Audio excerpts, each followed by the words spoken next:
A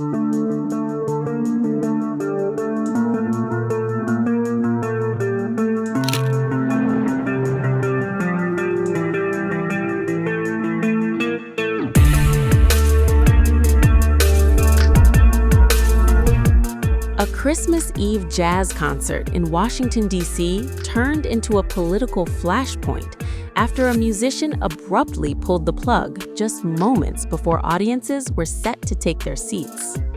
The decision has now sparked intense backlash from supporters of President Donald Trump, with critics accusing the performer of suffering from what they call a super bad case of Trump derangement syndrome. At the center of the controversy is jazz drummer and vibraphone player Chuck Red and his long-running holiday event known as the Christmas Eve Jazz Jam. Shortly before the show was scheduled to begin on Wednesday, Red announced that he was canceling the performance entirely. In a statement explaining his decision, the musician said that after seeing the Kennedy Center's newly updated name, both on the institution's website and later on the building itself, he chose to walk away from the concert. The rebrand, now officially known as the Trump Kennedy Center, was the breaking point. No replacement show was announced, and guests who had arrived for the annual Christmas Eve tradition were left disappointed. The cancellation quickly drew sharp reactions online, particularly from supporters of President Trump. Users on X and Instagram tracked down Red's social media accounts and flooded the comments with criticism. One commenter wrote the musician is, quote, not welcome in the streets of Harlem. Another added, quote, drummers are a dime a dozen. Several messages accused the musician of prioritizing politics over the holiday spirit. The language used by some critics was harsh. The phrase Trump derangement syndrome, or TDS, appeared repeatedly throughout the criticism. While criticism dominated some platforms, the reaction was not one-sided. On Instagram especially, Red received messages of support praising him for standing by his principles. Several supportive comments framed the decision as a moral stand and wished Red a Merry Christmas. The decision was quickly denounced as a disgrace by the Rep. Hakeem Jeffries, the Democratic leader of the House, who was on the board. The so-called Kennedy Center board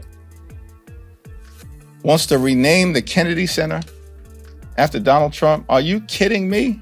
Like, how does that help deal with the affordability crisis in this country? These people are pathetic. They are sycophants. And these are individuals right now who are bending the knee to a loser. The Republicans are losers. Why are you bending the knee at this point in time? It's not clear to you that, as Michael Ray Richardson, the great former New York Knick, once said, the ship be sinking. It's over. This is the Titanic. I don't get it. I really don't understand the situation. Because these people promised that they were going to lower the high cost of living on day one. And they failed to do it in year one, let alone day one. And now their holiday gift to the American people is to continue to try to block our ability to extend the Affordable Care Act tax credits, but they want to rename, allegedly, the Kennedy Center after Donald J. Trump. These are sick people. Something is really wrong with these folks. And here's the final thing. They don't have the power to do it.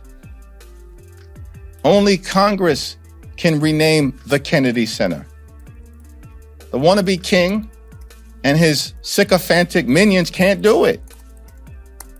But they're going to create a spectacle across the country, and everybody's going to chase this story. But how does that actually help the American people who've already been convinced that Donald Trump is not focused on making their life better? The whole thing is extraordinary. And it's another indication of the fact that things have fallen apart quickly for Donald Trump and the Republican Party. The controversy comes amid broader debate over the Kennedy Center's recent rebranding. Earlier this month, the board of the cultural institution voted to adopt the new Trump Kennedy Center name. Officials described the vote as unanimous, though ex officio congressionally appointed Democratic members disputed that characterization. Those members later clarified that they are non-voting participants under updated bylaws. Earlier this year, Congress approved $250 million for renovations to the Kennedy Center, funding that was allocated at President Trump's urging. According to officials, the president has taken a direct interest in both the physical renovations and the future programming of the center. The rebrand, they say, reflects bipartisan support for the institution's long-term future. President Donald Trump later expressed his surprise and honor that his hand-picked board voted to rename Washington's leading performing arts center. What is your reaction to that? Well, I was honored by it. The board is a very distinguished board, most distinguished people in the country. And I was surprised by it. I was honored by it. You know, we're saving the building. We saved the building. The building was in such bad shape, both physically, financially, and every other way. And now it's very solid, very strong. We have something going on television, I guess on the 23rd December. I think it's going to get very big ratings. And the Kennedy Center is really back strongly. It's in very bad shape, very, very bad shape physically. And we're also to get Congress to put up a lot of money and other people to put up a lot of money. We had a lot of donors come in for record-setting numbers. So we saved the Kennedy Center, and I was really, this was brought up by one of the very distinguished board members, and they voted on it. And there's a lot of board members, and they voted unanimously. So I was very honored by it. Thank you.